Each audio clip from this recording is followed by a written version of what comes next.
Can I just confirm that the meeting is being recorded and the live stream is on? Okay, so we've got a thumbs up. So I have pleasure in opening the council meeting of the 10th of December 2024 at 6 o'clock and welcome all those in attendance. The City of Vincent would like to acknowledge the traditional owners of the land, the Whadjuk Noongar people, and pay our respects to the elders past and present, acknowledging that the City of Vincent has a role in working towards reconciliation and justice for First Nations people. Now, I've got one apology for tonight, and that's Councillor Ron Alexander. And I note that everybody else is here.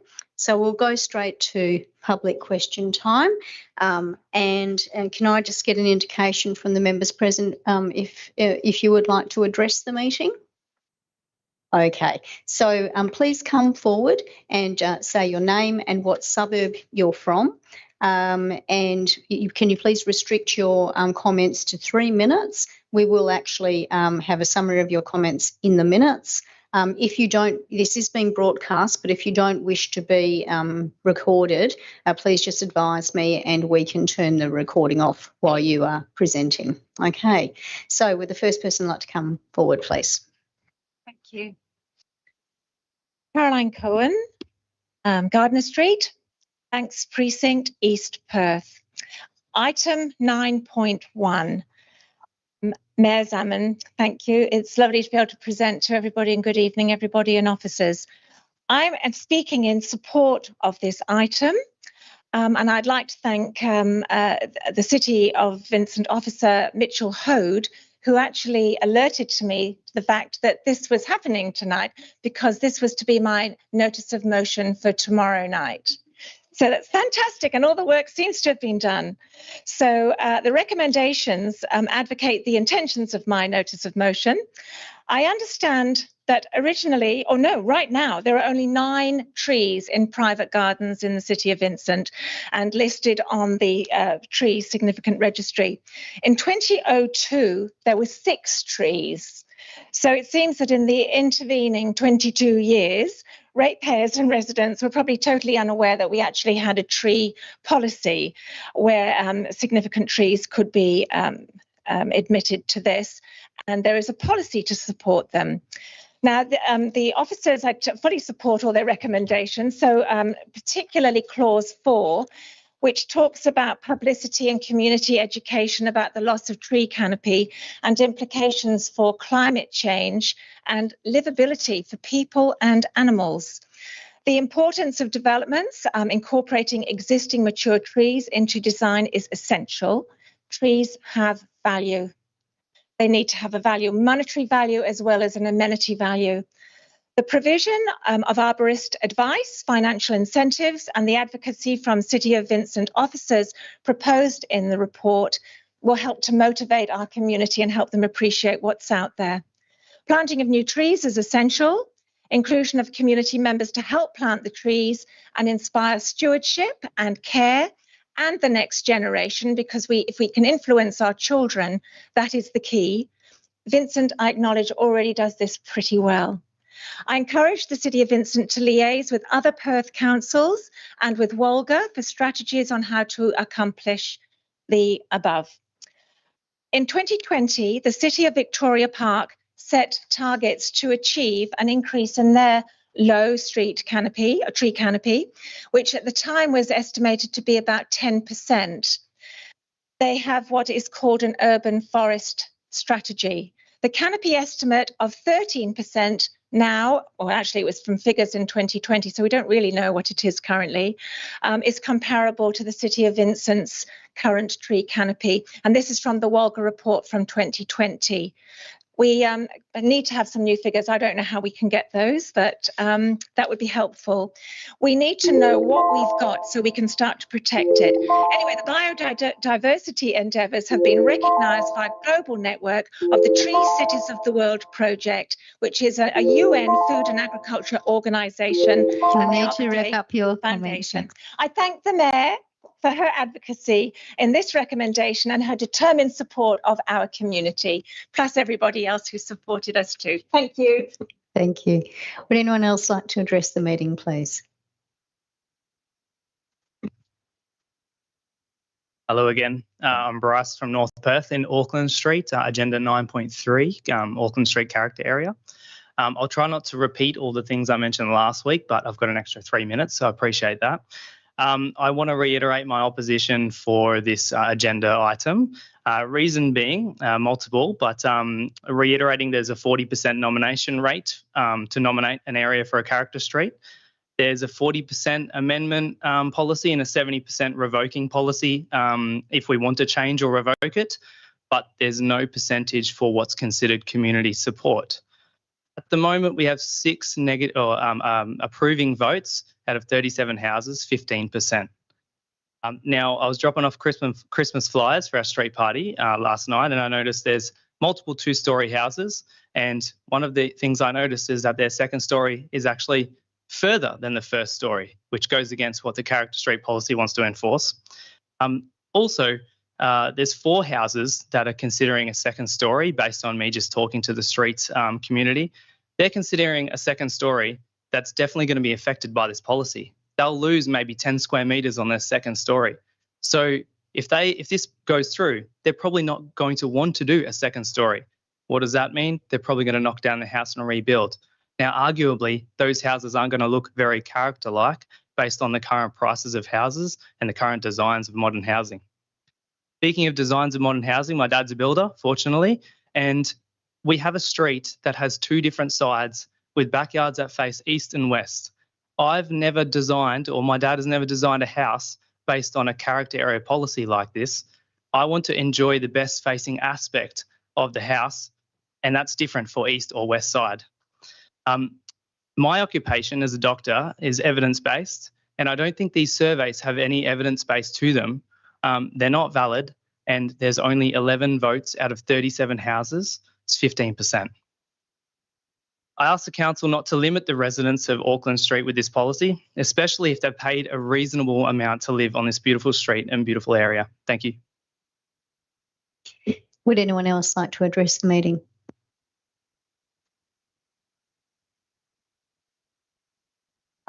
Good evening, councillors. My name is Eamon, a resident on Auckland Street, affected by Agenda Item 9.3, Character Area Guidelines.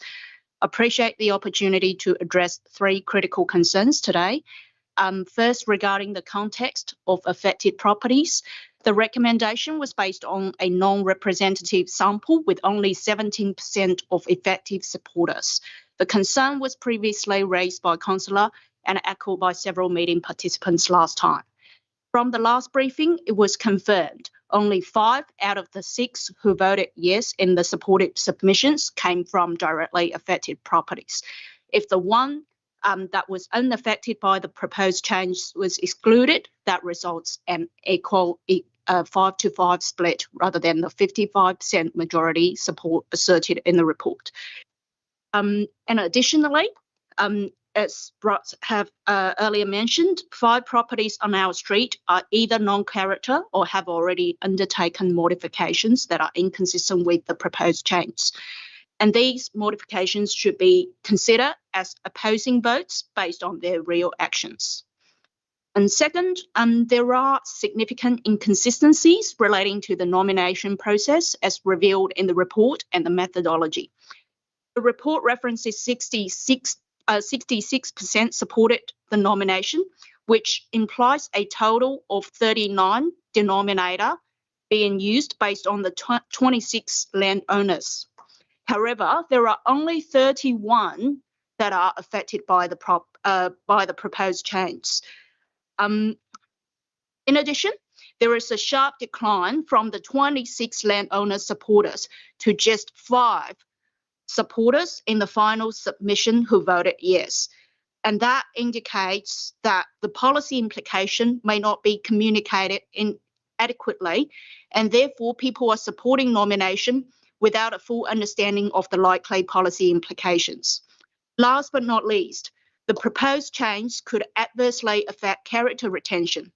The increase in upper floor setback from 2 to 3 metres for Unit A properties makes the upper floor extensions economically unfeasible, leaving demolition as the only option for gaining extra space.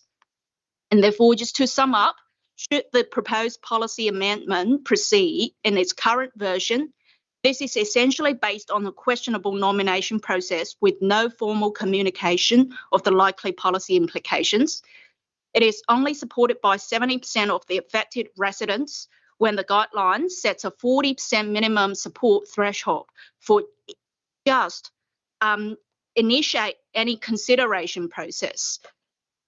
And lastly, it may actually work against character retention for Unit A properties. So I sincerely hope that these concerns could be deliberated in your policy making process. Thank you. Thank you. Does anyone else like to address the meeting, please?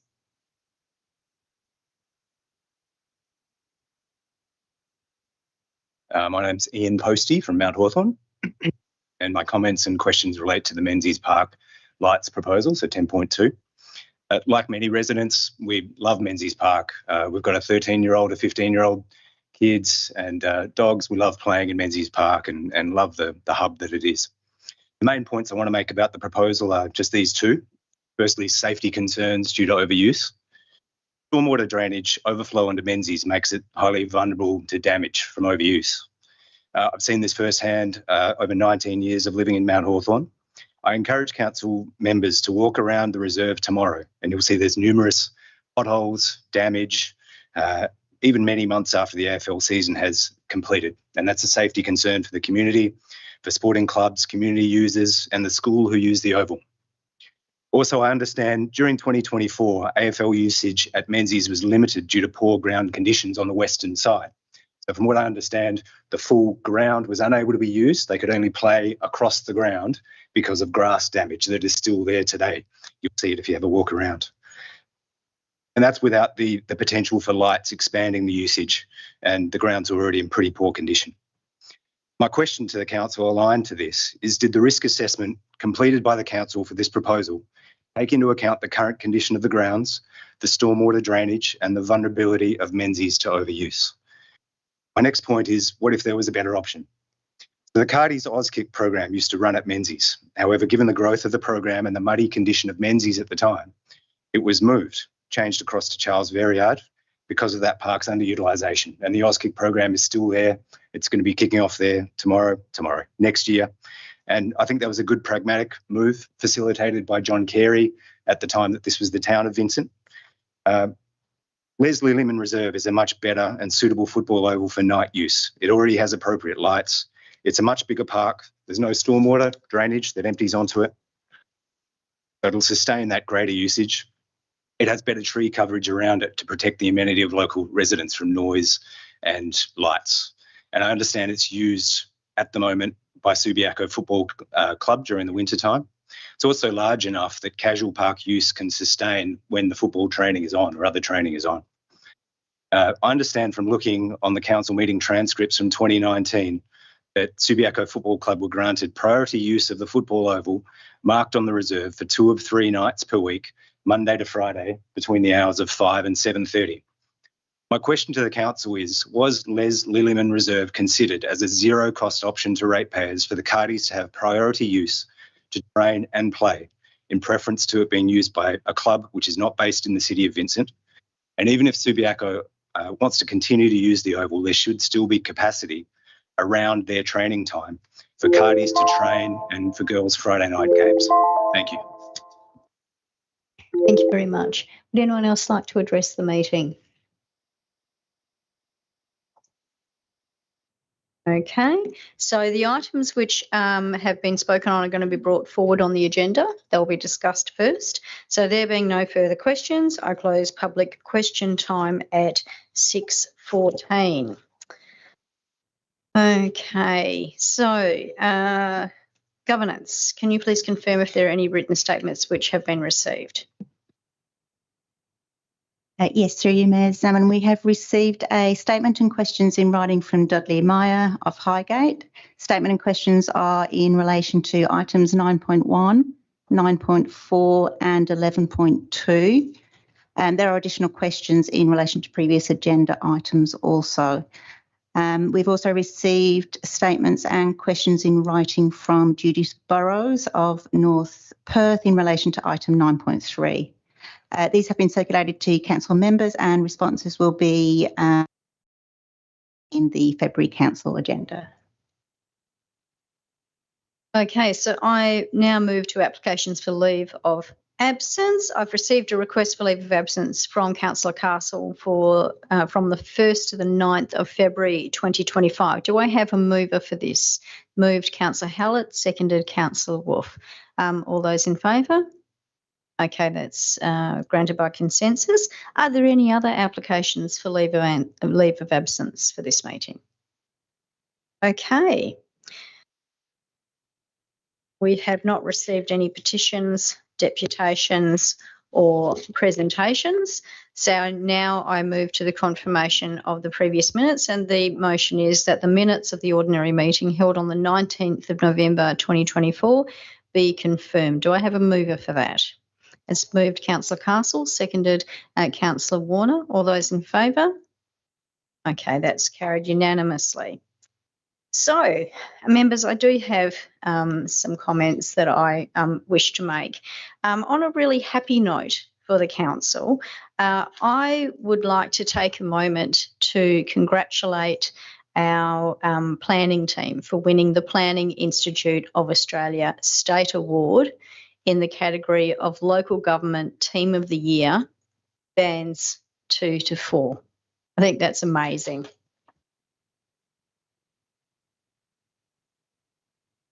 And also note that there were 2 commendations from the Planning Institute of Australia for the SPUD team's link and place guidelines. So that's absolutely fantastic.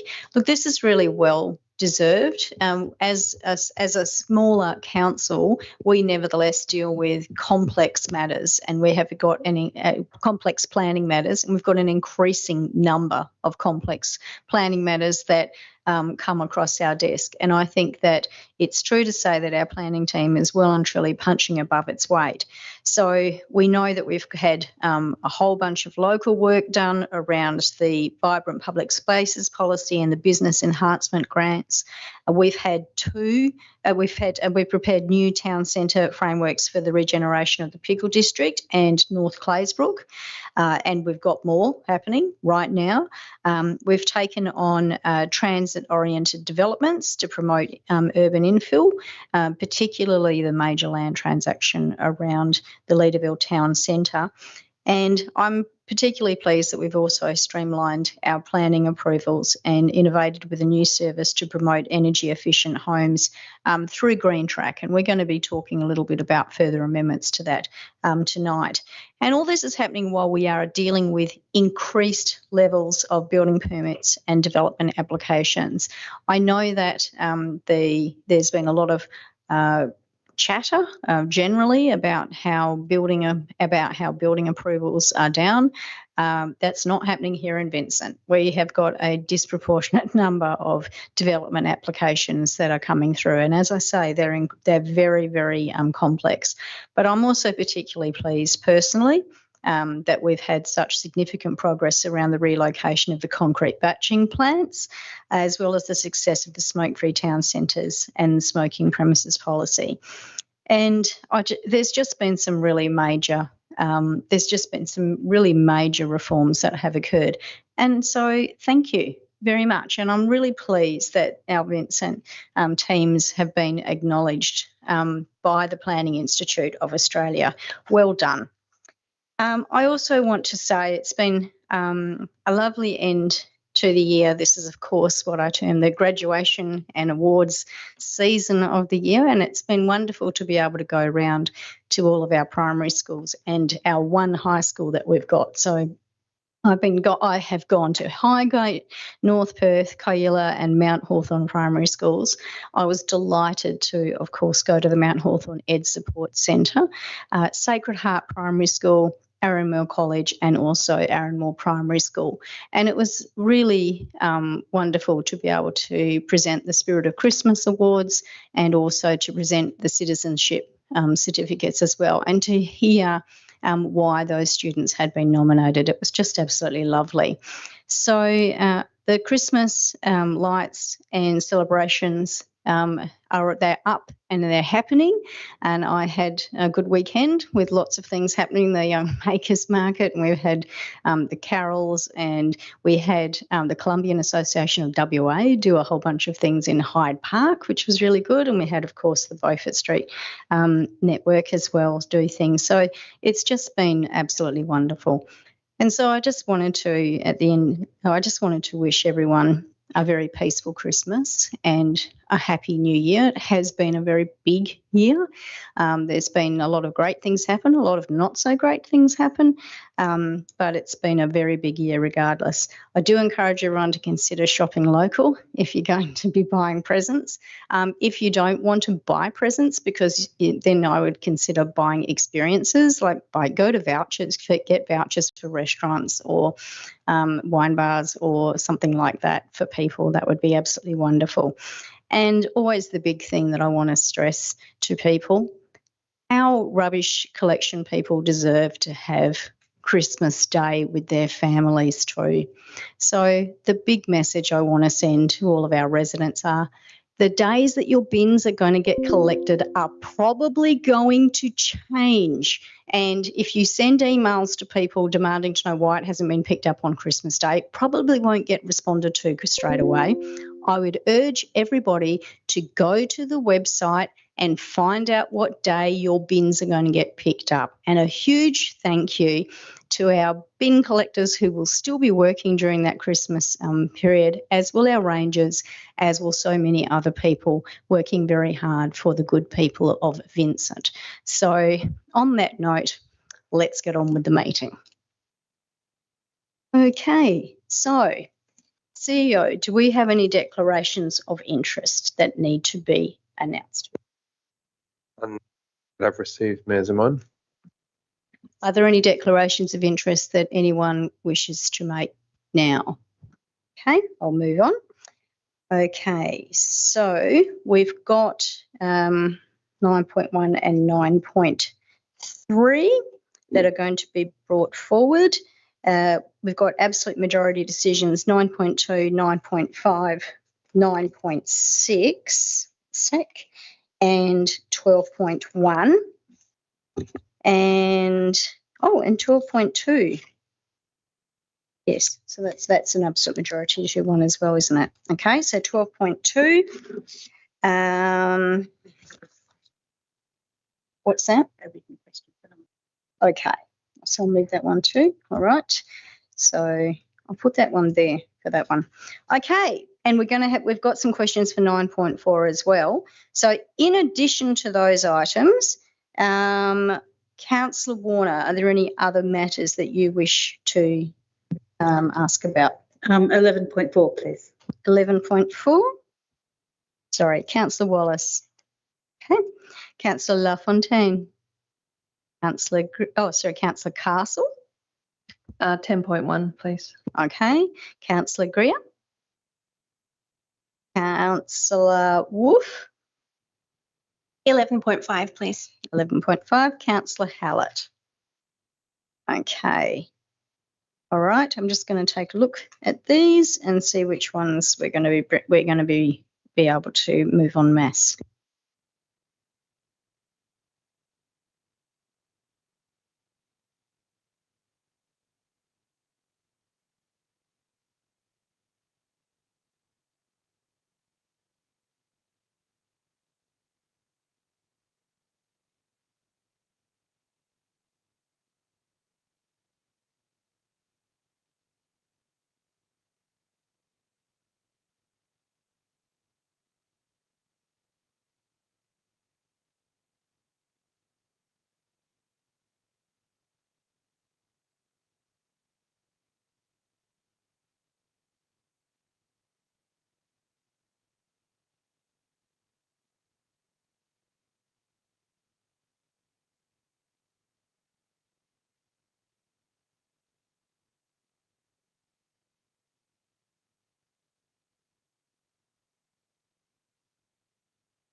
So through you, Mayor Zaman, the on-block items are 10.3, 11.1, 11.6, 12.3 and 12.4.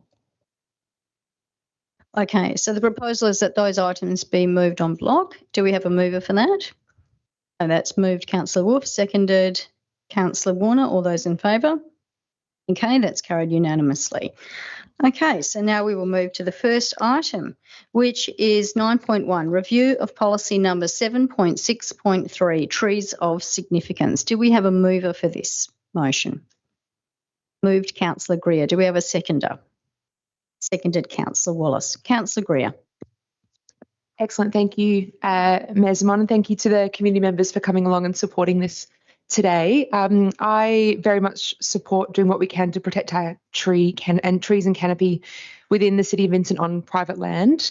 I think this proposed policy has got some real strength, and I'm really pleased that we've sought improvements from the WALGA model template, including, I'm sure that many people in our city are really pleased to see that it includes protecting specific species that provide habitat and food for black cockatoos. And I know many people would like to see greater action from the state government in terms of protecting our trees and canopy as well. So I really look forward to hearing from the community through the consultation process of what they think of this proposal. And I think it's excellent as well that we've got greater clarity on owners of a tree and making it easier to nominate a tree. So thank you for the collective work that's gone into making this a really robust policy. Okay, do we have Councillor Wallace. Sorry. Thank you, Mayor. Look, I support the intent of this item and thank administration for their work preparing it. I think while the city is doing great work increasing canopy coverage on public land, the current policy settings and an increase in infill development are reducing canopy on private land. So some policy changes are necessary to improve tree retention and canopy coverage, but I can't support these proposed changes to the trees of significance policy for a couple of reasons. Firstly, I think the proposed introduction of third-party nominations and giving the decision on whether to list a tree on the register or not to the city and not the tree's primary owner is a pretty inequitable way of preserving mature trees and canopy. I think listings on the register and the burden of maintenance and planning applications to modify that come with it under this mechanism wouldn't occur through a local government area-wide assessment of trees and canopy and the equal application of planning restrictions to these, but would instead be applied on an ad hoc basis as interested parties nominate individual trees.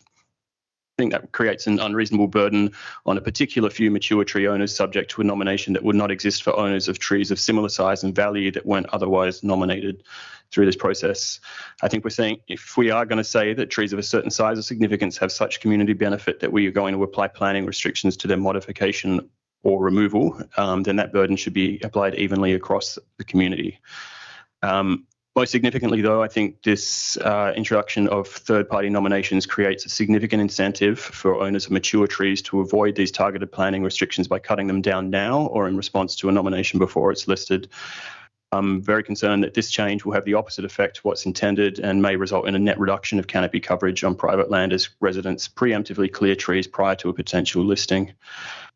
Acknowledging it's a longer process than previously untested, I think as detailed in the report, the WALGA model template is a much more sound approach to protecting mature trees and increasing canopy coverage as it can be evenly applied across the community.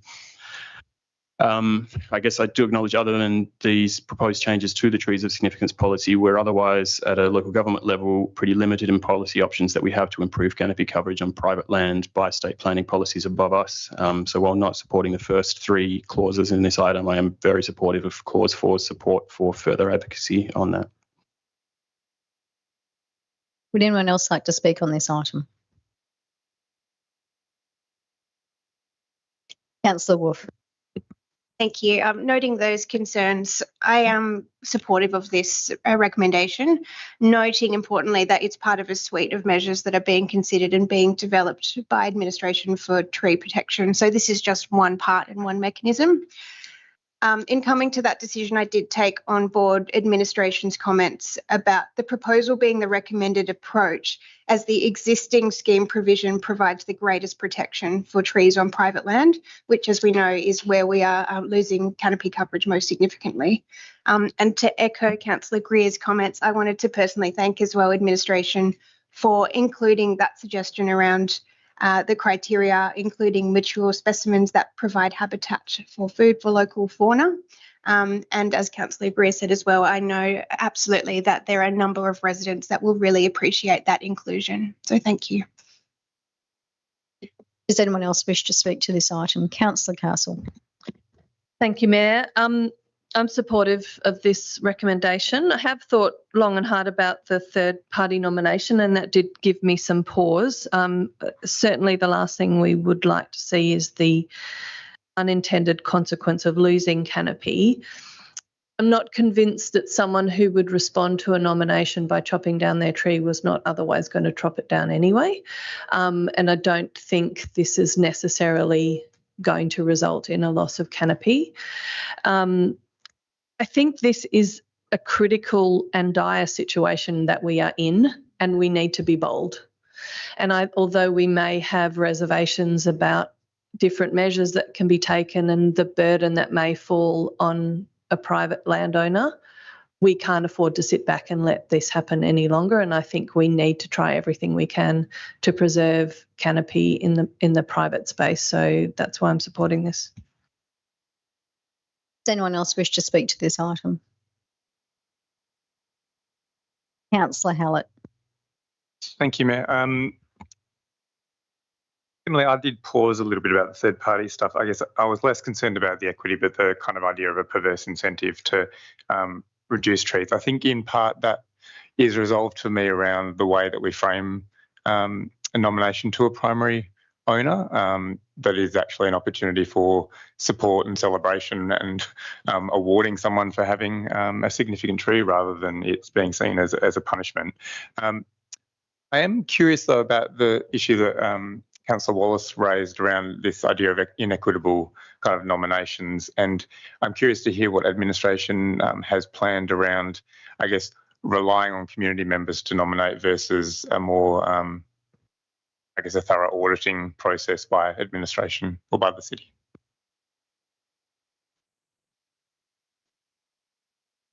Drew Mesamon.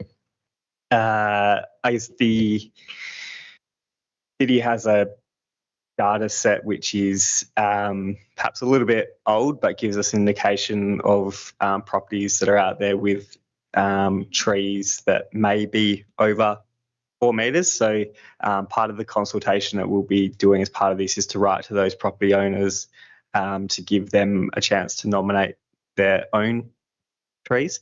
And I guess hopefully less reliant on third party nominations. I think you heard from the gallery this evening, it probably hasn't been marketed or campaigned particularly well previously. So that's something that's also on administration's radar in terms of how we can better promote the benefits and the financial incentives and I guess less regulatory burden by exempting maintenance from needing DAs for property owners. So I guess that's probably part of the strategy to get a bit more balance.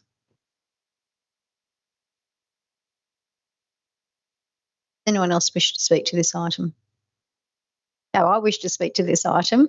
I'm glad that this proposal has got to this point. People are aware that the administration has prepared this in response to my notice of motion that was agreed to by everybody in March, where I said, can we please explore what planning mechanisms in particular might be available for us to look at retaining as many trees as we can on private land.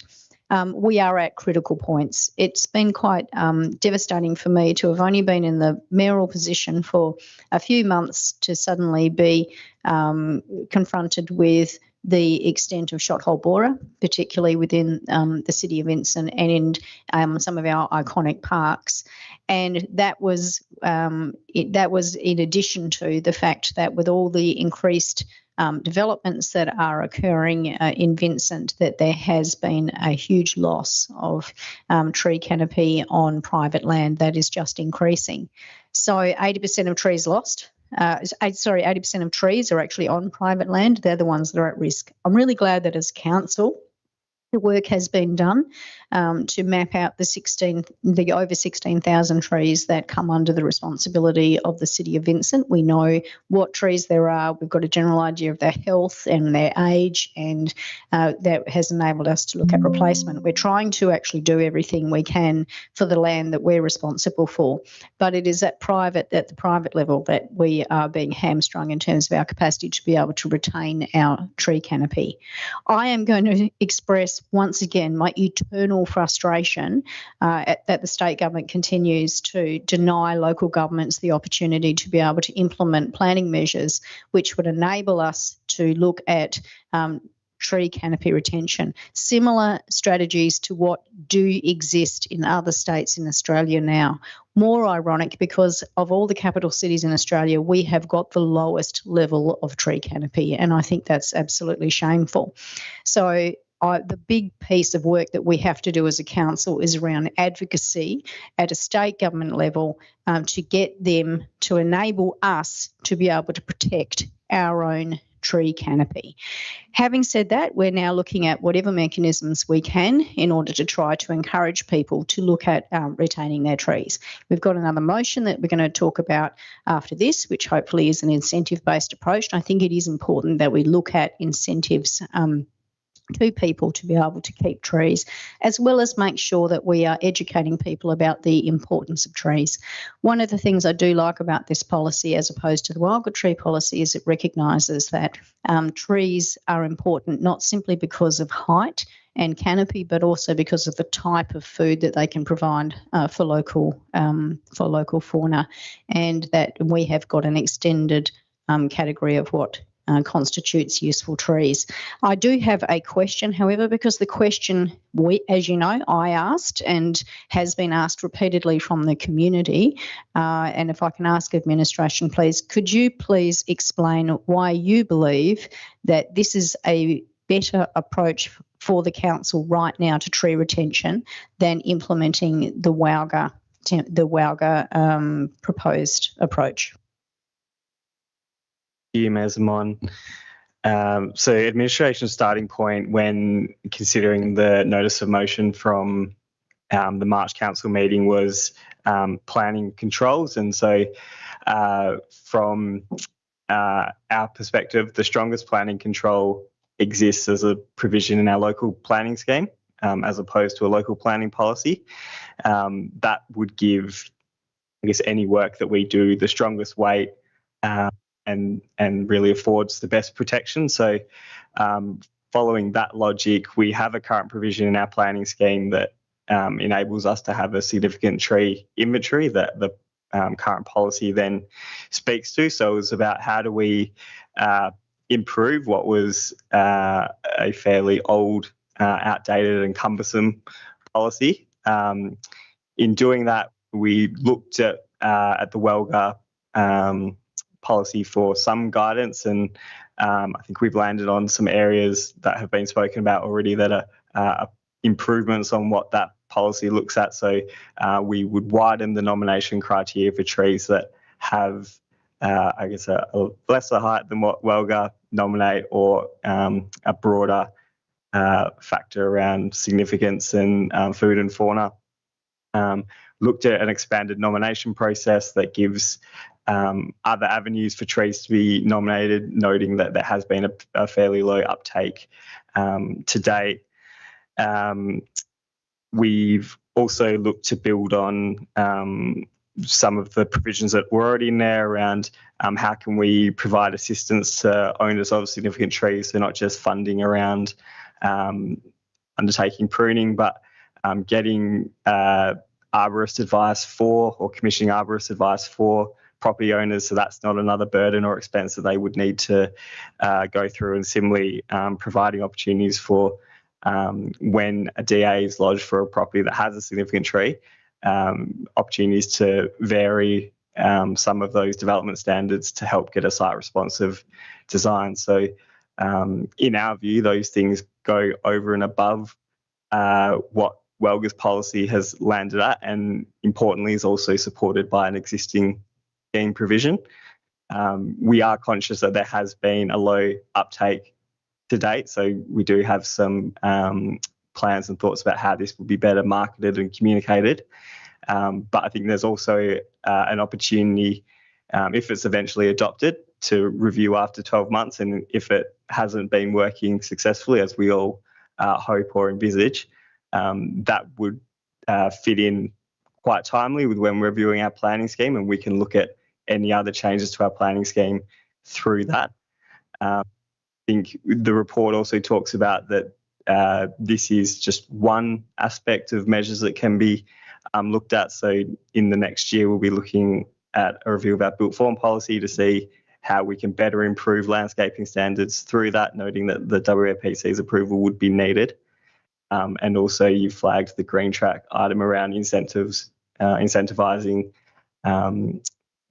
providing an incentive to properties in retaining trees. So I think it's probably not something to look at in isolation, but as part of a broader package. Thank you for that.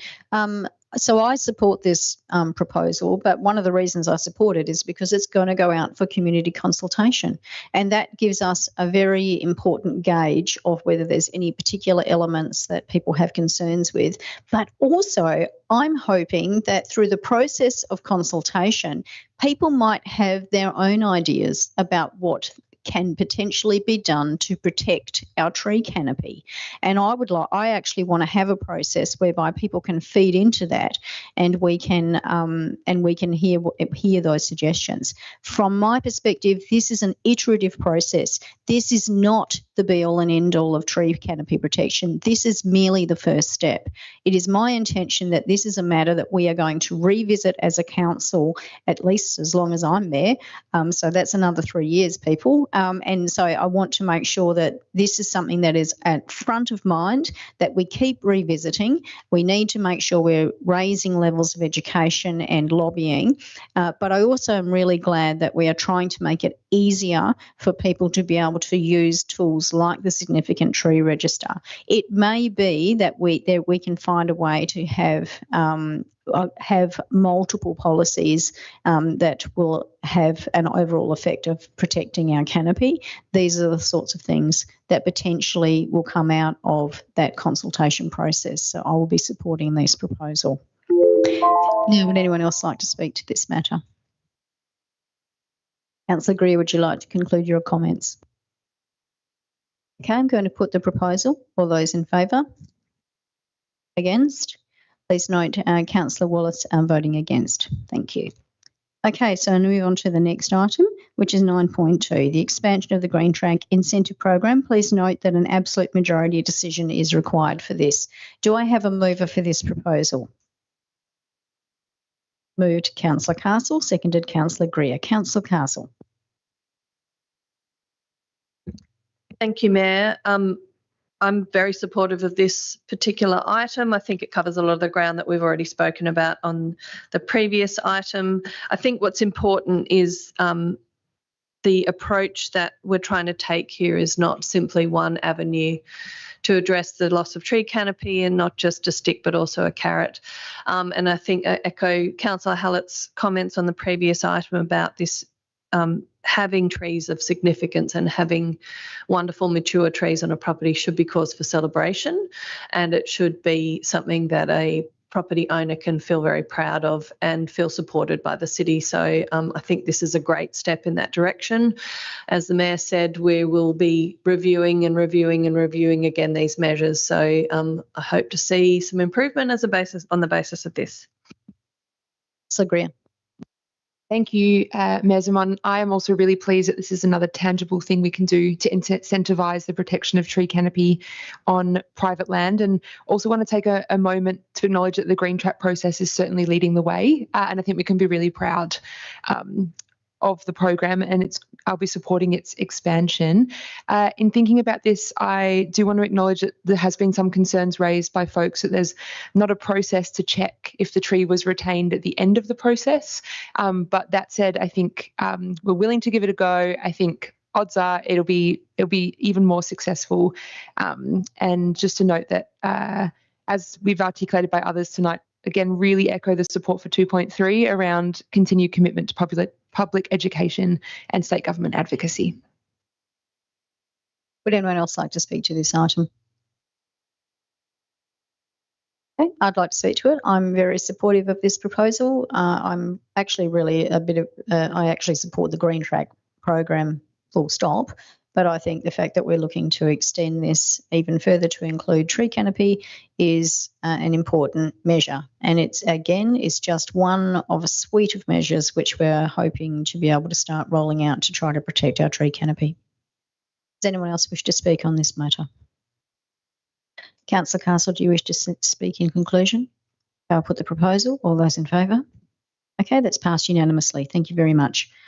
Okay, so the next item is outcome of advertising, draft Auckland Street character area guidelines. Do I have a mover for this proposal? Moved by Councillor Castle, seconded by Councillor Wolf. Councillor Castle, do you wish to speak? Thank you, Mayor. I was hoping to hear some views of other council members before speaking. This is a really tricky item. I think what I've been reflecting on is that I don't have a doubt that there is a desire for character retention in Vincent and that there's a desire for character retention on Auckland Street. I think council has struggled for some time with this issue as to whether to approach it as a council-led position or a community-led position. And having decided on the community-led approach through these policies, we've had to build in some criteria and some thresholds in order to consider proposals for character areas. I think we have, in particular on this item, we've gotten in the weeds on the statistics. There's a lot of focus on how many supported, how many houses are on the street, whether it's for or against, whether it's a big enough margin, whether it's representative. And to be fair, I totally understand that. That is how we have set up this program. And I completely understand why the community have approached it in that way. I think the question is do we have enough in front of us to give us confidence that this is what the community wants? I'm not particularly swayed by looking at the detailed numbers of who is affected and who's not, because I think the purpose of the policy is not simply about individual houses, but it's about the entire streetscape. I'm going to annoy you all by reserving how I feel and listen to what others think and reserve my option to close debate. Councillor Wolf. Thank you, Mayor. I also struggled with this one. There's a lot of history to it. There are a lot of strong feelings about this. And yeah, it was a difficult one. We have heard both tonight and last week from people both supporting and opposing the character guidelines. There were views put forward on the guidelines themselves. There were views put forward on the impact that those guidelines will have, as we heard tonight as well. And we've heard a lot about the details of the survey and the construction of the survey and the survey results. And all of those views have absolutely been heard. For me, in thinking about it, what I stripped it back to was that we've got something in front of us that's been initiated by the community. It's been progressed under the policy with the oversight of the City of Vincent. And although it was a slim majority, there are a majority of residents in support. And I felt like in that situation as councillor, having to take a step back and look at it that way, it didn't leave much room to dispute the officer recommendation. Big caveat on that. That said, I'm very happy to hear debate and see what other people think tonight. Would anyone else like to speak on this item? Councillor Warner. I actually don't have much to add to that, except that can I join your bit in the middle there? Yeah, I'm really troubled by this one. I really accept what Councillor Wolf is saying, is that on paper, we have a majority. How we look at that is, it might be a very small majority. There's something about this that I'm just not comfortable with, and so I'm not comfortable with saying yes, but then I'm really interested to hear what everyone else has got to say. So please, someone say something conducive. Yeah. Councillor Wallace. I'll just speak very briefly, Mayor Zaman. I echo Councillor Wolf's comments. I think it is a majority. It's a slim majority, but it's what we have. This is a community-led process from the start. It met the initial threshold for nomination, and despite the very low turnout this consultation round, it is still a majority. So I'm comfortable supporting on that basis. Who else would like to speak on this item? Councillor Castle, do you want to speak in conclusion? Thank you, Mayor. I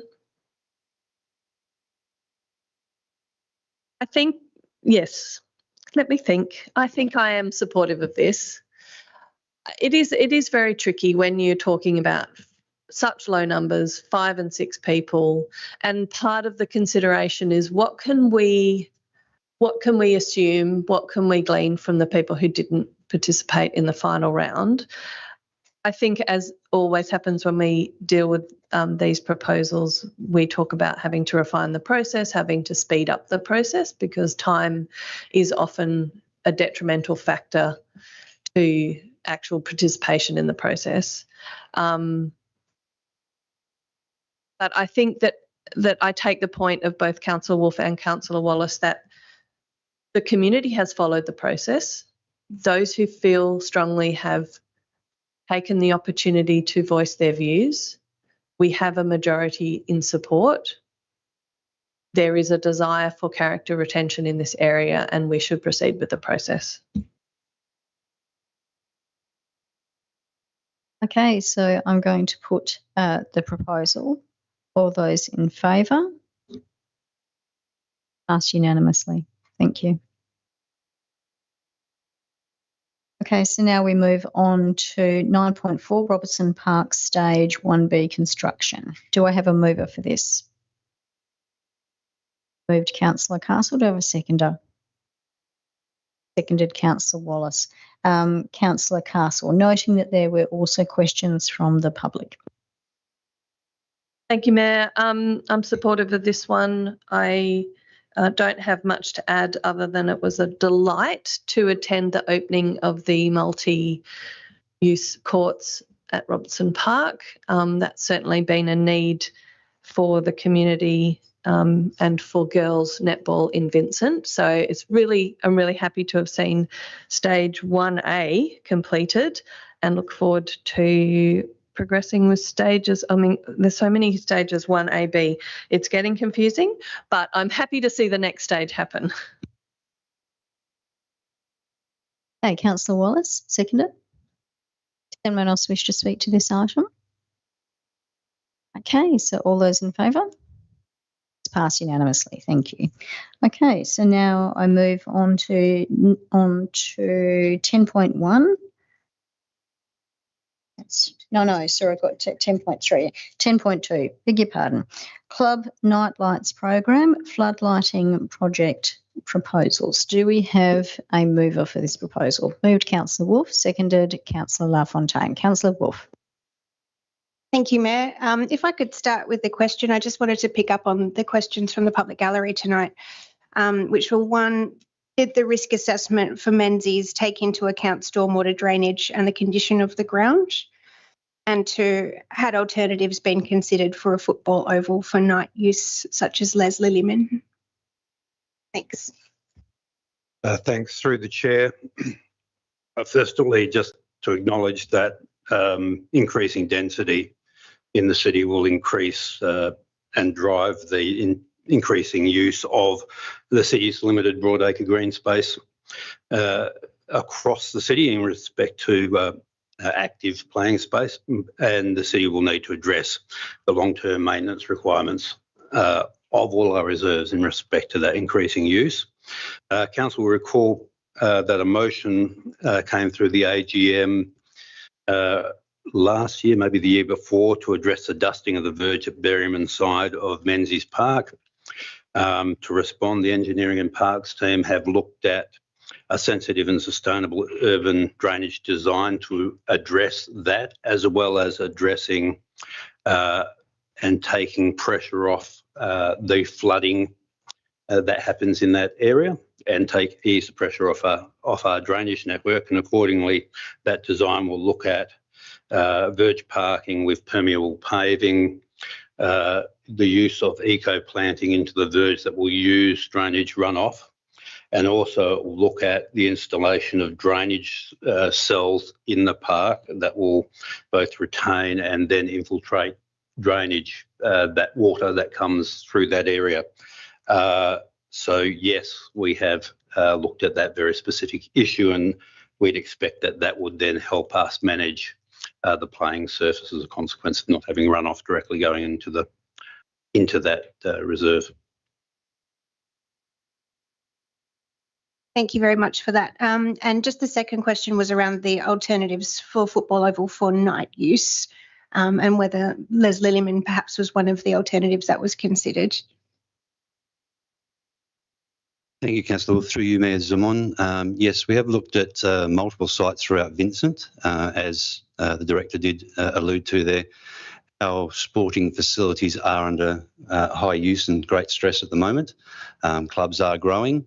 The comment from the gallery there about Auskick, we have no intention of taking Auskick back there. That's not what we're looking at. We're just looking to spread the load across the ground, and by upgrading the lights at Menzies, that will allow us to do that in that space. Les Lillyman has been looked at. Subiaco Football Club does have a bit of a stranglehold on that ground, and as we further develop Sullivan Logistics Stadium, that is turning into a WAFLW, AFLW, AFL ground, and putting a lot of pressure onto that facility. And we're looking to move those other teams, such as East Perth and Subiaco Football Club, into other facilities within the City of Vincent and share the load around.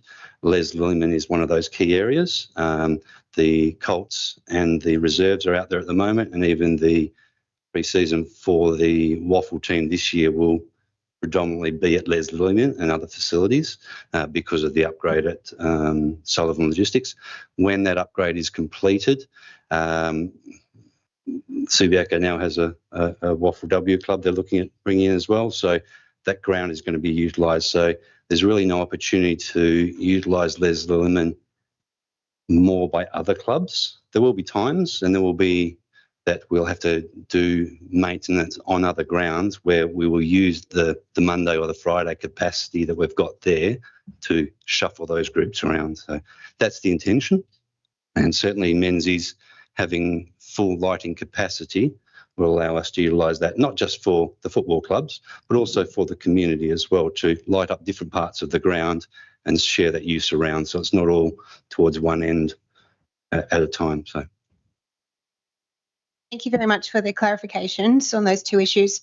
I do support this proposal.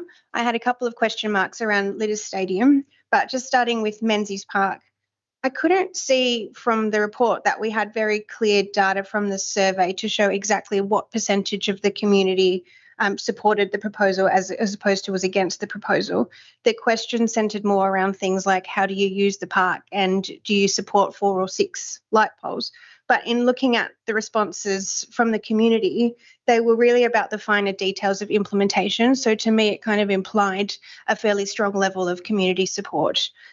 So for that reason, but also for a number of other reasons, such as the efforts taken in the design to reduce the light spill and the inclusion of passive and community lighting, as well as, most importantly for me, was the clear benefit to the Cardis, as we heard at the briefing, and importantly, the benefits for junior girls football within that as well.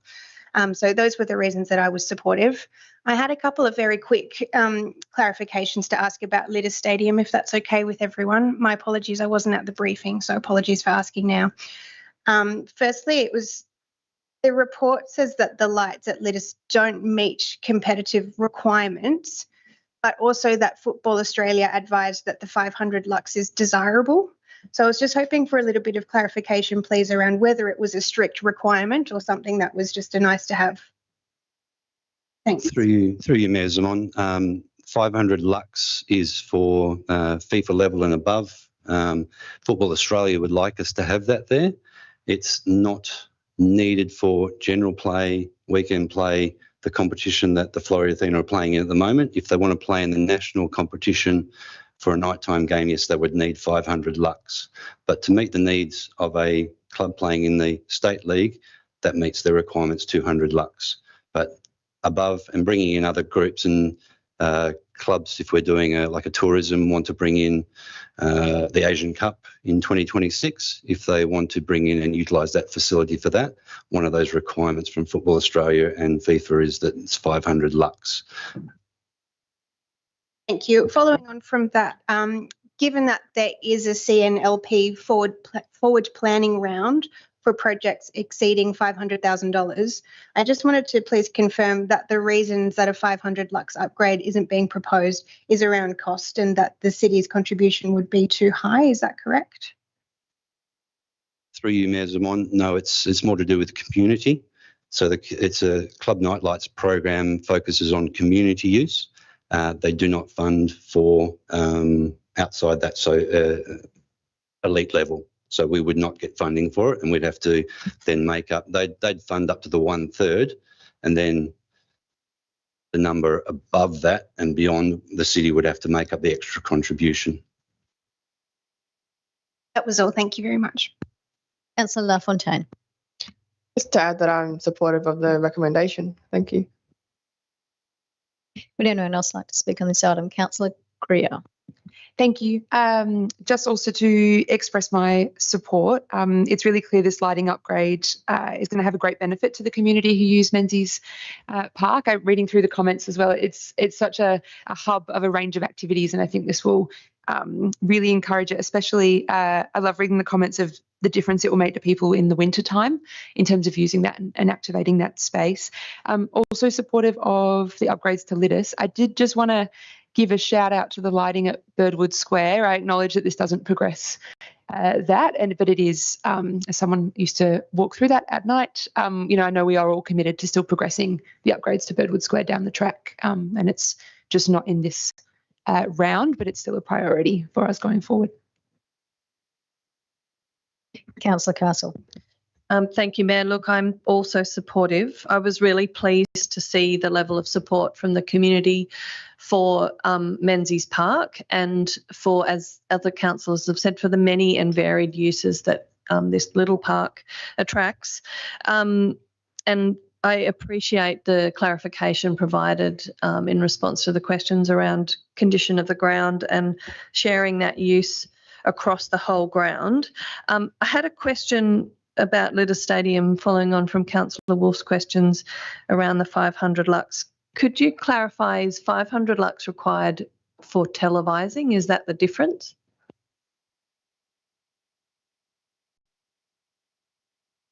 The Mayor answer that question? Yes, I can. So 1,000 lux is required for televising, 500 is required for the professional night games.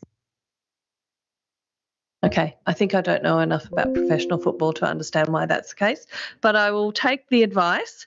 And I note that there's obviously some considerations around funding and need. It is good to see that there is the option for upgrade in the future should the situation change or the priorities change. So yes, I'm very supportive of this and look forward to seeing more girls playing football on Friday evenings at Menzies. Does anyone else wish to speak to this item? I do. I'm very happy that there's been agreement, particularly as part of the election commitments to undertake a number of these upgrades. I'm very pleased about the upgrades at Birdwood Square. It's desperately needed just for security reasons, if not for the fact that activating that space is going to be a wonderful game changer for that part of the world. And I think that that's going to be really good for the Perth Soccer Club, and I know that their girls teams are absolutely they've just oversubscribed, so this will really be quite good. I also want to note that how happy the Cardis are going to be to get the upgrades as well. As we heard from the delegation when they came last week, I think that's something that I know they've been calling for a very long time. So that's going to really help in terms of localised safety, as well as being able to ensure that the grounds are able to be better used I think it's good that we have got new technologies around lights, which will actually reduce light spill. So that's good. And of course, we're going to have clear parameters around making sure they are turned off at a reasonable hour and those sorts of things. Although, speaking as someone who's living very close to HBF Park, I've got to say I'm not averse to the lights up my end of the world anyway, and they are really bright. And I'm, of course, people would know I'm absolutely thrilled about the upgrades that are going to be happening at Leederville Oval, the 1,000 lux Go the Royals. So that'll be amazing. Yeah, that was for you, Councillor Castle. Wasn't going to miss that one. But I think that this is going to be really helpful for our community sports, and a lot of these upgrades have been waiting for a very long time. I also recognise that Floreat Athena are very keen to get the 500 lux lights out at Litters. I'm hoping that perhaps the good people of Floreat Athena may be able to get some success with their lobbying with the state government around that, because a reminder that it has been the state government that has been able to step in and provide where we've required lighting upgrades that have been beyond what is required for our community sporting programs. So that's a piece of advocacy which would be really helpful. I know that particularly with the Women's Asian Cup coming, that they're keen to be able to ensure that they can upgrade. So I support this proposal. Anyone else wish to speak? Councillor Wolf? And put the proposal. All those in favour? Thank you. Passed unanimously. Thank you. Oh, listen to me. Sorry. I'm excited about the Royals. There's enough. Oh, dear me. Okay. So now move to there. Okay. All that. Okay. So I move to 11.2, authorisation of expenditure for the period 1st of October 2024 to 31st of October 2024. Do I have a mover? Moved Councillor Howard, seconded Councillor Wolf. Happy to support the motion. There was a question in relation to this.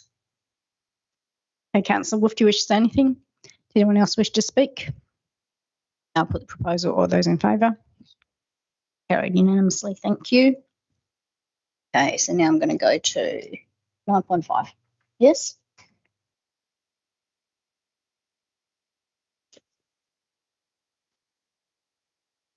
No, but normally I'd go through here.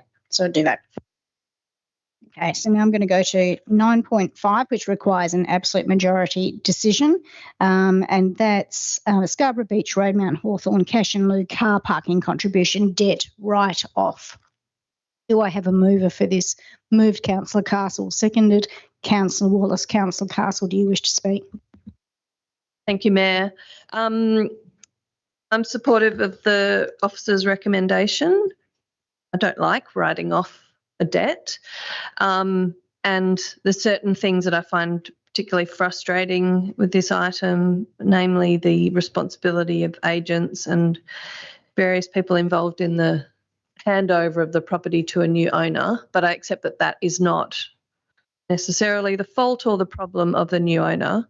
I think ultimately, though, what is the most persuasive in this particular item is the desktop assessment that was done during the week. I really thank administration for that. I think that clarifies the position well, because the result of that is if the applicant had chosen to have this reassessed, it is likely that they would not be required to have any provide parking or provide any cash in lieu. So I think it would be inequitable to continue to pursue this debt. So I'm supportive of the waiver of the writing off. Sorry. Councillor Wallace. Thanks, Ms. Amon. Yeah, I echo all Councillor Castle's comments. It's unfortunate the previous operator wasn't more prompt in making the payment and the city wasn't more active in following it up. But based on where we are now, I ultimately agree with the reasons in the report for not pursuing it. And I think particularly significantly for me, if a similar change of use application came forward today, it's likely would not require a similar cash in lieu payment. Does anyone else wish to speak to this item? Okay, so Councillor Castle, do you wish to say anything? Okay, all those in favour? Okay, that's passed unanimously, which is also an absolute majority. So then I move on to 9.6, Newcastle Street, Leederville, cash in lieu car parking contribution debt write-off. Do I have a mover for this proposal? Moved by Councillor Castle, seconded by Councillor Wallace. Councillor Castle, is there anything you wish to say in relation to this item? Thank you, Mayor. Look, similar reasons. I am supportive. Again, don't like it. I think the practicality of it is that, as was clarified, that the recovery cost is likely to be greater than the debt. There's no benefit to the community in pursuing this. I would usually make a comment about us improving our processes, but I do take the advice from last week that this is not a very common situation, and I'm not suggesting that administration's efforts weren't appropriate. It's just very unfortunate when we end up in this position. So obviously, if we started to see more, we would have to review those processes, but at this point, there's not really much option we have here. Councillor Wallace. Does anyone else wish to speak to this item? Councillor Warner.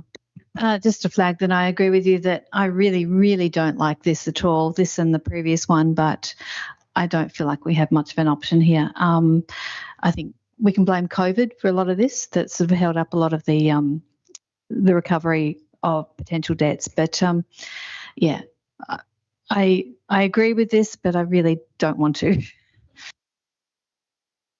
Does anyone else wish to speak to this item? Okay, I'll just make the comment that I suspect, based on the comments that we had also in the workshop, then it'll be like, I agree with the speakers, but more so. Councillor Castle, do you need to say anything? Conclusion? Okay. So I'm going to put the proposal. All those in favour? Okay, that's passed unanimously, which is also an absolute majority. Thank you very much. So then I'm going to move on to 10.1, review of policy, parks, reserves and hall facilities conditions of hire and use. Councillor Castle, you indicated you wanted to speak, so that's moved Councillor Castle, seconded by Councillor Wolf. Councillor Castle. Thank you. I'll be quick. I'm supportive of this. I just had a question. I wanted to note that I think that the hire and the use of our facilities is working really well, and I don't have an issue with removing council's involvement in how that operates. I had a question around how administration does or would deal when we have proposals for events that we might consider inappropriate, and whether there's any criteria or procedures, guidance that would help administration to deal with that. That scenario. It has happened a couple of times in Vincent, and it's important that we understand how that would work. Through you, Mayor Zaman, yes, we have a pretty comprehensive list of guidelines which sort of at the moment form part of the policy. We've been trying to extrapolate those, make those more robust. Learnings from other councils, learnings from things that have happened within our bookings team since we've taken it over in the last couple of years. We've built a fairly decent set of strategies how to deal with certain bookings that come in, certain information that we require from bookings. Things still slip through the gaps as they do, and as we speak with our neighbours, different groups come out of the woodwork, and you just don't know until they book in, until they turn up. You know, anything from scattering ashes in Hyde Park to having a wake at one of our halls and it getting out of hand and the police and TRG turning up. Those things happen. You can't tell from the booking. We can put the best guidelines in place and work to those and have procedures for the staff to work with, which is what we're endeavouring to do now without the policy or it being as part of the policy and sort of hamstringing us there. So we've developed a number of things that will then go into place once this policy is rescinded, if it's rescinded tonight, and then we will work with the team to make sure that the information that's coming in is the best that we can get, whether it's via form through our Space to Co booking system. The terms and conditions are updated regularly. We liaise with the neighbours, we liaise with the police, we liaise with anybody else, the lawyers, to make sure that our terms and conditions meet the criteria that we need to. And there's stringent, we're looking at these things so that we can be as safe as we can be, knowing that there will still be instances at times. Thank you. And look, I do want to note from my experience, administration's been very responsive, particularly when the use of facilities has had a detrimental impact on the surrounding neighbours and community. I'm very happy to support, would continue to encourage administration to engage with council if required, particularly if there are applications for use that come from what might be considered controversial, inflammatory, political or otherwise groups that's important for council to be aware of and to potentially have some input into. Councillor Wolf. I'll be brief as well, thank you. I'm supportive of this. I think it makes sense to rationalise this policy setting. I was just going to raise a concern or a question around how booking conditions and rules was then going to be communicated to the community in the absence of the policy setting, but we've touched on it. So instead, I might just share that I did a little test drive trying to book a hall. And it did take through Space to Co a number of different steps to scroll down. There was a link to the policy setting, there were rules, and then there was the opportunity to download a different document with conditions. But it sounds like as part of this process that will all be looked at and taken care of. Thank you. Yes, through Mayor Zaman, that's certainly something we are refining as we go forward, and certainly learning a lot from other councils and issues that they're having. And we've got a web developer on board as part of our team that's looking at how we can streamline the booking system as we get better, as AI gets integrated into it, as we learn more. So yes, it's certainly something we are working on to make it a more seamless and integrated booking. As people get used to it more, they get into it as well. So thank you. Fantastic. And it is a wonderful system. I always use it to book my kids' birthday parties and it's wonderful. Does anyone else wish to speak to this? I'm still trying to get past the TRG at Wakes myself. Feels like anyway. Councillor Castle, is there anything further you wish to say? Okay, I'll put the proposal. All those in favour? Okay, that's carried unanimously. Thank you very much. Okay, so then I'll move to 11.3, investment report as at 31st of October 2024. Is anyone prepared to move this? Moved by Councillor Wallace, seconded by Councillor Wolf. Councillor Wallace, is there anything you wish to say? No, thank you, Mayor. Councillor Wolf, is there anything you wish to say? Does anyone else wish to speak? I'll put the proposal. All those in favour? Okay, that carried unanimously. Thank you. So then I'll move on to 11.4, advertising of amended community funding policy. Councillor Warner, did you want to move this proposal? Yes, please. Okay, is there a seconder for this? Seconded, Councillor Castle. Councillor Warner. I just wanted to open the discussion. I'm flagging an amendment, so I'd like to know if anyone else has anything to say before I put that forward. Councillor Castle. Thank you, Mayor. I had some questions. When council's considering delegating to administration, it needs some confidence that there's a clear set of criteria that will be followed and that they've had some input into that. I'm not sure that I'm aware of where that would sit for the events piece. Are you able to advise where the criteria sits and when council might have the opportunity to review that? Through you, Mayor Zaman. The proposal is that we would review the event funding guidelines, criteria, application form, acquittal process every year and bring that to council as part of a workshop in advance of the event application review process. So also at that workshop, we would discuss council's vision for events for that year and whether we're still aligning with the same priorities. Obviously, we're guided by the strategic community plan, but if council have any ideas about the sort of events that they want to try and attract for that particular year, so we're proposing that would be done through workshop. Thank you. And I'm just wondering about, I take the point that part of the reason for this is to allow further flexibility for the awarding of grant money for events.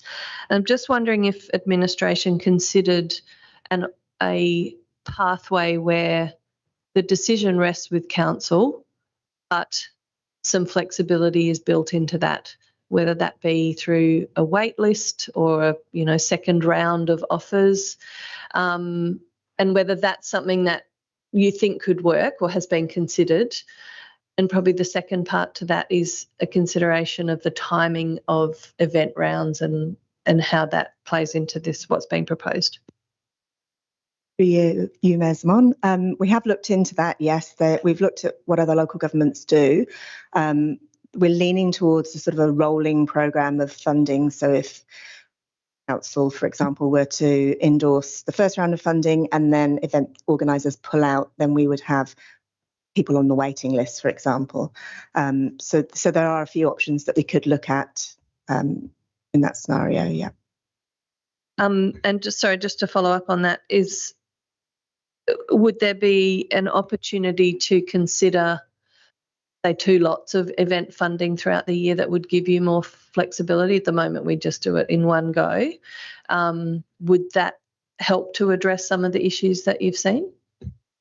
I think we've landed on the fact that we need to have just one round of funding, but there is a potential that potentially the CEO could endorse or could review any event funding that is unspent. So rather than bringing it back to council and having the timing problems that we're currently facing, so that would be another option.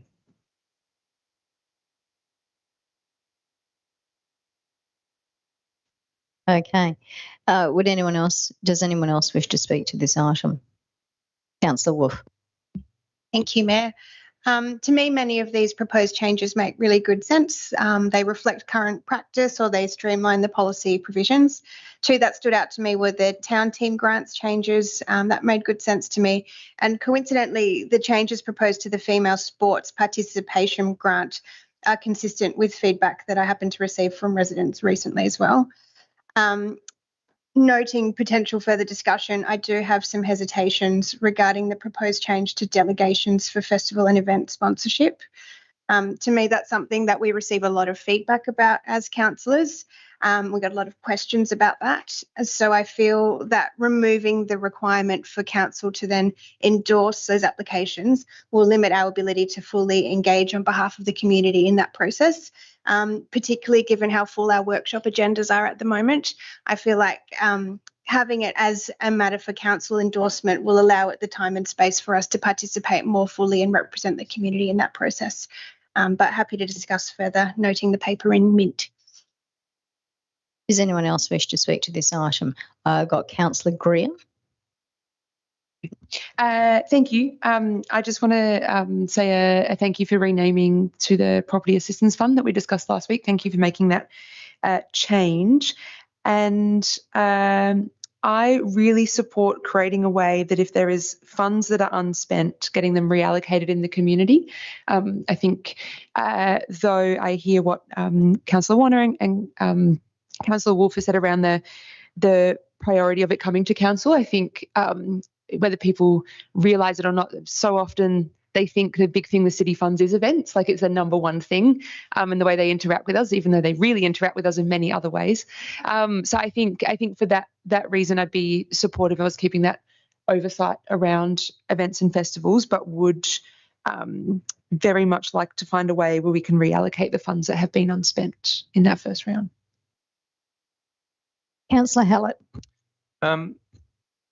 Just to be contrary, I've gone around a little bit with this because I think my first reaction reading it last week was, oh, I quite like having oversight, control over supporting the events. But I've been trying to reflect on why that is and what is it that really makes that different to the other types of collaborative grants and community support grants and all the other stuff that we fund through delegation, but within a policy framework set by council. And for me, I guess I've leaned towards, actually, I'd like consistency, and I think we do set the guidelines and policy settings for these to enable administration to make the decisions based on what our priorities are at the time. And though, in contrast to that, the idea of it then coming to a workshop, which is behind closed doors for some discussion, then makes me a bit uncomfortable again. So I'll leave it at that. Okay. So does anyone else wish to speak to this item? Okay, Councillor Warner, are you wishing to move the amendment? Yes, I am. I wouldn't go with mint. It's green. It's real green. Okay. Moving the one on the green paper. Can I just see if I've got a seconder? Sorry. Yes. Okay. So do I have a seconder for that? So seconded by Councillor Wolf. Okay. So Councillor Warner. Basically, my amendment just applies to the community funding policy around the festival event sponsorship and retaining the delegation to be retained with council. Basically, there's a few changes with this policy. Most of them are pretty minor, and I welcome some of them, in particular the town team grants. I really think that needed to be looked at. But this proposed shift in delegation of approval for festivals and events represents a change. I speak from a position, obviously, of deep familiarity with the sector, but I feel like I'm doing so without a conflict of interest, as this is a general policy change, not specific to any particular event. And additionally, when decisions do come before council that do relate to something I have a specific involvement in, I do excuse myself and are not party to the deliberations. In answer to Councillor Hallett's point about what's different about this is we're actually talking about what we did in this past round was over $300,000 worth of funding. And as Councillor Greer said, this is what people maintain, that's what they think we do. So I think it's really, really vital that we maintain that ownership, basically. Events and festivals that bear the council's name and endorsement are a reflection of our community's identity, and I find it difficult to understand how anyone could be comfortable with such a substantial amount of funding being allocated without proper council involvement. As elected representatives, we are the voice of the community. Our presence here is the result of us making a big decision to actually want to be here and personal commitment. And to remove that council connection, and by extension the community's connection, from decisions involving resources that bear the city's name must be carefully considered and thoroughly discussed. I really genuinely appreciate, we have some amazing admin here. They are highly educated, they're engaged, they're capable, but I think the best outcome for anything here is where we work collaboratively together, and I am really keen to maintain this delegation. It was suggested that this change would bring it in line with other community grants, but I really feel like we're comparing something that might be a waiver, a $500 waiver, to a potentially $30,000 grant. That's two different things. And I do appreciate that the flexibility needs to be improved. I don't think the system we've got right now is perfect. I'm aware of over every year there are events that do not proceed because of various reasons, and maybe we can work on adapting those processes and improving those in our discussions, maybe through our workshops in that way, without cutting to the chase and going the full strength with this one. Councillor Wolf. I wholeheartedly agree with all of those very strong points by Councillor Warner. Thank you. Does anyone else wish to speak on the amendment? Councillor Castle. Thank you, Mayor.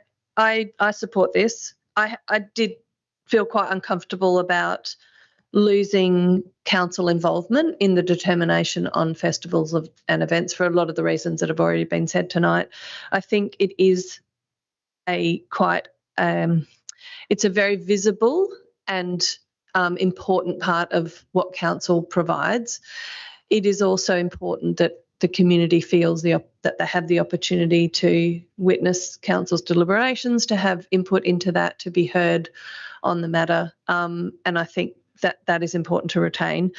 I absolutely agree that we need to find a way to give administration more flexibility around that and acknowledge that the way it currently runs is not the optimal process. Would be very supportive of considering at a workshop that's already overstuffed the options that might be available to us, which might include a wait list, which might include 2 rounds, which might include a idea that we haven't thought of yet. And I think it is important. I would be, as part of that discussion, I'd be really interested to hear some stats on how many events went ahead, what the changes were based on what was approved and what was delivered. And as I've banged on about before, more robust acquittal reporting. So yes, I'll support this amendment, but yeah, wholeheartedly support a review of our processes to make that work better. Does anyone else wish to speak on this amendment? Okay, Councillor Warner, do you wish to say anything in response? Yeah, thank you for your support there. Yes, I wholeheartedly agree that we do need to tweak what we've already got, look at the reasons why events do not go ahead and work out how we can mitigate that and give admin the flexibility that they need so that ultimately we can deliver the best for the community. Thank you. Okay, so I'm going to put the amendment. All those in favour? Against? Okay, please notice that that's carried with Councillor Hallett voting against. So we now return to the substantive amended motion that's in front of us. Does anyone else wish to speak to this? Okay, Councillor Warner, would you like to finish that? Okay, I will put the amended motion. All those in favour? That's carried unanimously. Okay then, thank you very much. So now I'm going to move on to the next item, which is 11.5, outcome of advertising and adoption of Stretch Reconciliation Action Plan. Councillor Wolf, Councillor Wolf, are you happy to move I always this? steal his items before they get to him. Okay. Yes. Okay. And would anyone like to second this? Thank Councillor Hallett seconding. Okay. Councillor Wolf. Thank you, Mayor. As when Council endorsed this item to go to advertising, I just wish to commend the efforts of administration for developing this comprehensive plan. I'm really proud that we've reached the stretch level of the RAP and that we continue to grow in maturity as an organisation in this space. And pleasingly, our efforts towards reconciliation for First Nations people is supported by our Vincent residents, as we saw in the report. Although there weren't many respondents to the survey, the majority said that reconciliation is important for us to work towards. And I think that this is especially the case in light of the failed voice referendum, which, as we know, was supported by the majority of residents in our area. Implementation always does come with some challenges, and ensuring that the proposals are delivered in a genuinely meaningful way rather than as a tick box exercise. But I have real faith that we can achieve this, and I would be really pleased to adopt these deliverables. Councillor Hallett. Thank you. Likewise, I'm very much support and delighted that we've gotten to the third level of reconciliation action plans. For me, particularly the important parts of the plan for me around the employment outcomes being embedded in there, and then also particularly a focus on truth-telling, which, as Councillor Wolf has mentioned in the aftermath of that referendum, I think that more than anything is something that's really important at all levels of the community. I want to thank the staff involved in developing this. I think it's been really a wonderful process, but particularly also to the Budia reference group, our elders and leaders in the community that have essentially endorsed this, and Reconciliation Action Australia has also endorsed it already as well. So I think it's a wonderful thing for Vincent. I think just to note, the third level of the RAP plans stretch is about leadership, so moving beyond just acknowledging that we need to do something, going beyond just listening, but acting and moving into our sphere of influence. And so I think that's really important, and is, I guess, a testament to the work that we've done ongoingly with strong commitment to reconciliation and amplifying voices of First Nations people in our community. Does anyone else wish to speak to this item? Councillor Wolf, do you wish to say anything in conclusion? I'll put the proposal. All those in favour? That's passed unanimously. Thank you very much. So now we'll move on to 12.1, Council Recess Period 2024-25, Delegated Authority to the CEO. This requires an absolute majority decision. Do we have a mover for this proposal? Moved Councillor Wallace, seconded by Councillor Warner. Councillor Wallace, do you wish to speak to this item? Not really. I'm looking forward to a little break from council over Christmas, and I hope the CEO gets one too. Yeah, Councillor Warner. Does anyone else wish to speak to this item? I'll put the proposal. All those in favour? Okay, that's passed unanimously. So absolute majority has been achieved as well. So now we move to 12.2, which is the appointment of a council member for the Mundari Regional Council from the 1st of January 2025. So as part of this process, I declare my interest as a nominee and will step down from presiding over this item. So Deputy Mayor, could you please come forward?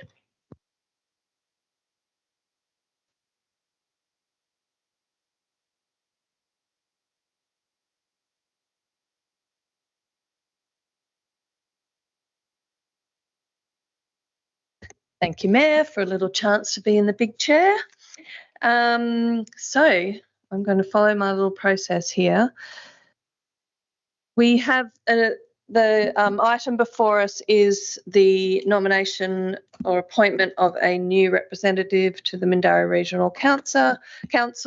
What we'll do is we'll call for a mover and a seconder, then we'll note the names of the candidates. We'll have a process where candidates who are here can speak, and then we will have a motion that inserts, after the vote, inserts the name of the successful candidate, and then we will vote on that item. So that's broadly how it's going to work. So do we have a mover and a seconder for this motion?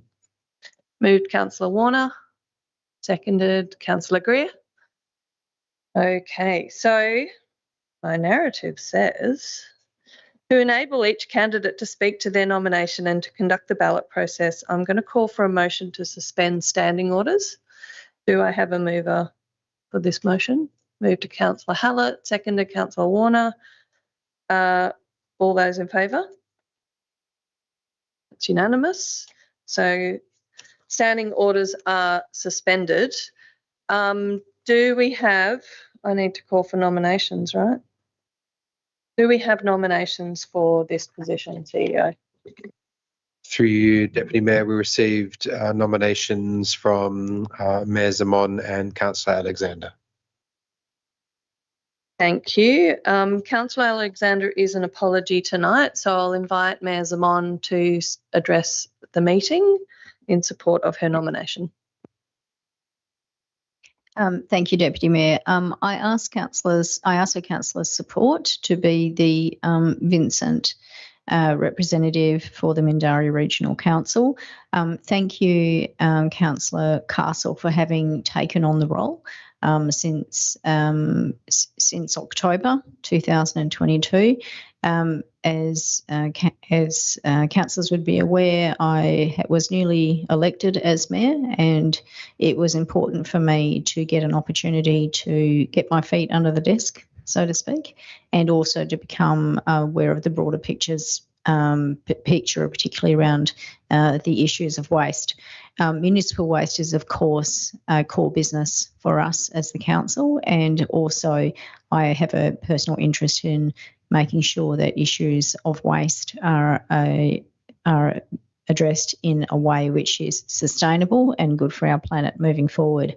I'm very pleased that Vincent has a policy of moving towards 0% landfill by 2030, and that is something which I think we need to have a diligent approach to ensuring that we're able to do that.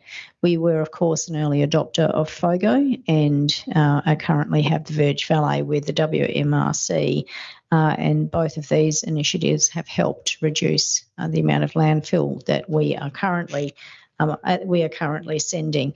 However, we've got quite a bit of work to do to make sure that we are working towards that 0% target. Part of this will be making sure that we are participating fervently in the discussions around the move to have landfill go to the waste to energy plants. This is a huge issue at the moment of debate within, I know, the MRC. I am going to say there's lots of debate around what's the future of Tamala Park. You can almost smell that there's an election in the air, pardon the pun.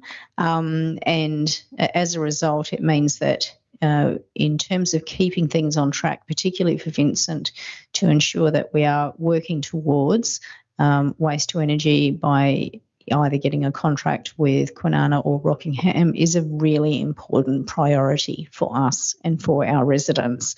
The other thing is I'm aware that we have got, of course, we've invested $7 million in the we had to pay $7 million in the RRF, and there is an important discussion to have around the future of that facility and the potential to be able to repurpose that into a FOGO and to be able to deal with upgrades of FOGO waste.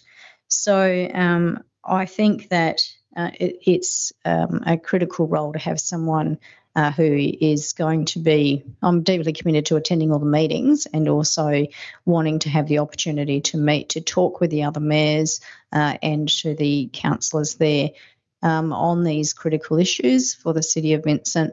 But also it's an opportunity to look at other opportunities for where we might be able to look at collaborative arrangements as well.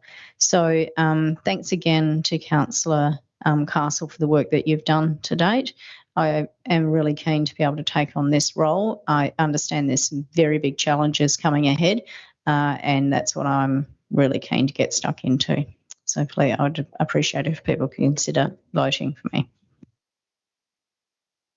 Thank you, Mayor Zaman. I believe, hand over to you. So to ensure impartiality, I'm going to appoint the CEO to be our returning officer and preside over the ballot process.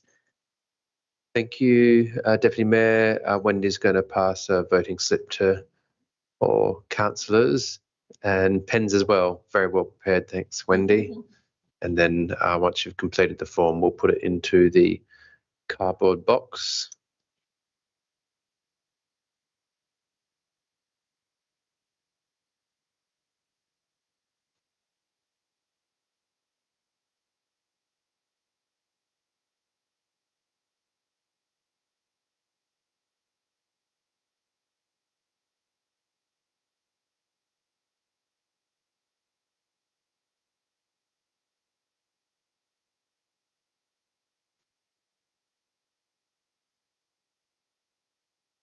We'll ask everyone to put it into the cardboard box in folded.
To you, Deputy Mayor, I've received 8 votes for Mayor Alison Zaman out of 8 votes cast. So you can put that name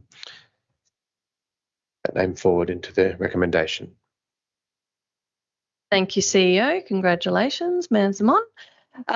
So what we'll do now is resume standing orders and then move to the motion proper with the insertion of Mayor Zamon's name. So can I have a mover and a seconder to resume standing orders? Moved Councillor Hallett, seconded Councillor Wolf. Yes. Yes, yes. And we're just voting now to resume standing orders. All those in favour? That's carried unanimously. So I'm now going to read the updated recommendation, which got somewhere.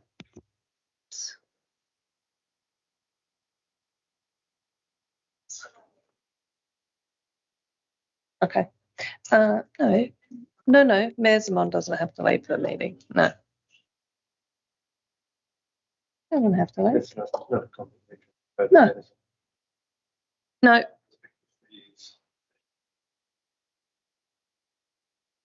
No, the nominee is always present for the vote on being a council representative, city representative. So the updated recommendation, 1 notes that Councillor Alex Castle will resign from her position as the city's representative on the Mindarie Regional Council effective 31 December 2024. Notes the nominations received from Mayor Zaman and Councillor Alexander at the council briefing on 3 December 2024 and approves by absolute majority the appointment of Mayor Zaman to represent the city on the Mindarie Regional Council from 1st of January 2025 until the next ordinary local government election, being 18th of October 2025. Do we have a mover and a seconder for that motion? That's correct, isn't it? Yes. So would the mover or seconder like to speak? Who was the mover?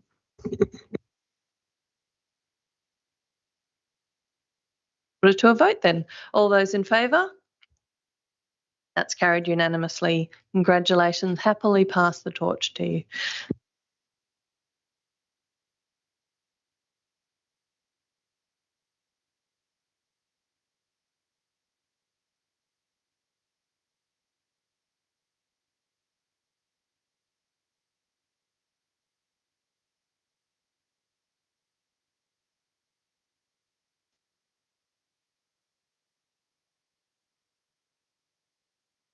Okay, so there being no further business to conduct, I thank everyone who's in attendance and on the live stream, and I close the meeting at 7:47.